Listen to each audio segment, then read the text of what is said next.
Hello दोस्तों, welcome to my channel झटपट recipe. तो आज हम बनाएंगे क्रिस्पी शंकरपाड़े। शंकरपाड़ों को क्रिस्प बनाने के लिए बहुत ही आसान ट्रिक है और वो बहुत ही कम समय में बहुत ही मज़े के तैयार हो जाते हैं।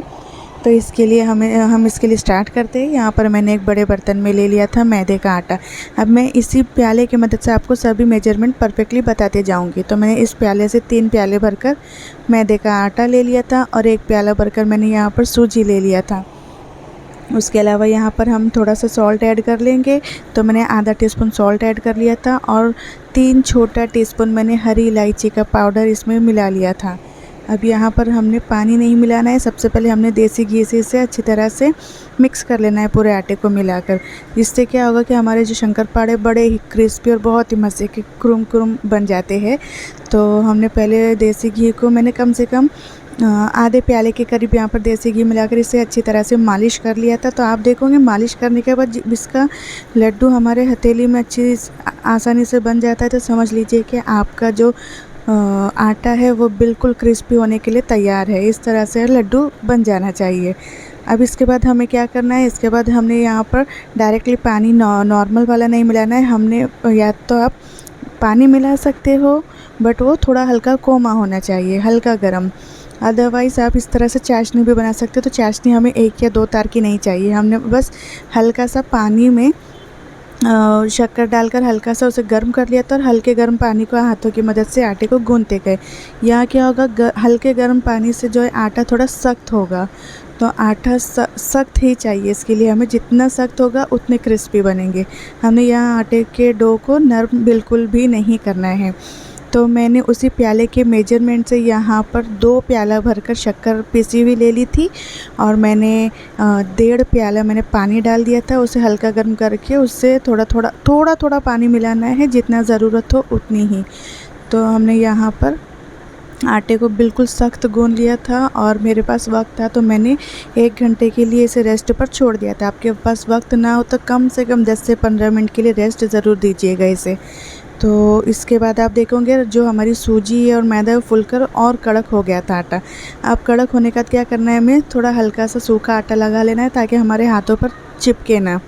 अब इसे हमने उसके 3 मोटे मोटे पेड़े बना लिए थे। एक एक पेड़े को उठाकर हमने इस तरह से किसी चीज़ से इसे मारते जाना है ताकि और पलटते जाना है। तो इससे क्या होगा, वो उस पर एक के ऊपर एक जो परत दिखती है ना शंकरपाड़े पे, वो इसी से आती है। तो हमने इस तरह से इसे ज़रूर किसी भी वज़नदार चीज़ से इस तरह से करते जाना है। तो मैंने उस तरह से उसे 5-6 बार एक के ऊपर एक पलटाकर उसे खलबत्ते की मदद से ठोकते गया था। तो वो बहुत ही क्रिस्पी बन गया था और उस पर परत आप देखोगे लास्ट में बहुत मज़े की दिख रही थी। अब इसके बाद हमने यहाँ बिना सूखा आटा लगाए इसे बेलते जाना है। आटा लगाने की ज़रूरत अब अगर पड़ती भी है तो आप हल्का हल्का लगा सकते हो, बहुत ज़्यादा नहीं लगाना। हल्का हल्का लगाकर हमने इसे बेलते जाना है, बट बहुत ज़्यादा पतला नहीं करना है और बहुत मोटा भी नहीं रखना है। हमने इसे बिल्कुल मीडियम जैसा रखना है, जैसे मैंने आपको बताई हूँ यहाँ पर। तो इस तरह मैंने इसे बेल लिया है बिल्कुल मीडियम साइज़ पर रखकर, बहुत मोटा भी नहीं और बहुत पतला भी नहीं। अब यहाँ पर हमने क्या करना है, कटर या छुरी की मदद से हमने इसे हमें जिस साइज़ में चाहिए, जिस शेप में चाहिए, उस तरह से आप काट सकते हो। तो मैंने ज़्यादा ध्यान नहीं रखा था, मैंने जैसे भी मोटे बारीक जो शेप हो गया था मैंने बस उसी शेप में डाल दिया था।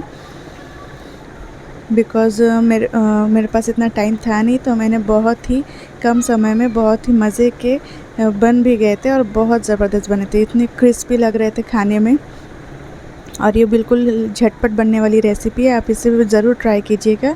और टाइम पास के लिए ये ब्रेकफास्ट वगैरह में बहुत शौक़ से खाते हैं सब घर में।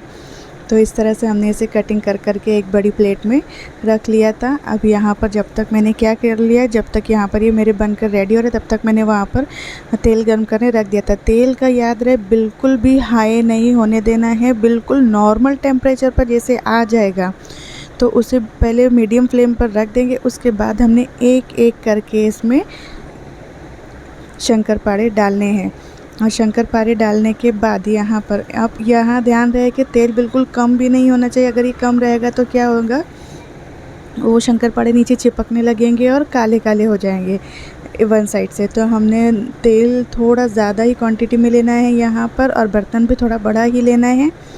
और उसके अलावा फिर जैसे मीडियम फ्लेम पर डालकर 1 मिनट हो जाएगा, उसके बाद हमने हाई फ्लेम पर रखकर इसे बिल्कुल क्रिस्पी फ्राई करना है। और हाई फ्लेम पर रखकर ही हमने इसे ऊपर नीचे कंटिन्यूअसली पलटे से हिलाते रहना है। तो आप देखोगे कितना ज़बरदस्त कलर आया है और कितने माशाल्लाह फूल भी चुके हैं। बस इसी साइज़ में शंकरपाड़े अच्छे लगते हैं, इससे ज़्यादा मोटे भी अच्छे नहीं लगते और इससे पतले भी अच्छे नहीं लगते। तो इसी तरह से हमने यहाँ पर सारे शंकरपाड़े फ्राई कर लिए हैं। अब आप देख सकते हो कि मेरे शंकरपाड़े कितने ज़बरदस्त लग रहे हैं कलर में भी और खाने में भी। मैं आपको तोड़कर भी बता देती हूँ, अंदर से भी बहुत ज़बरदस्त बने हैं।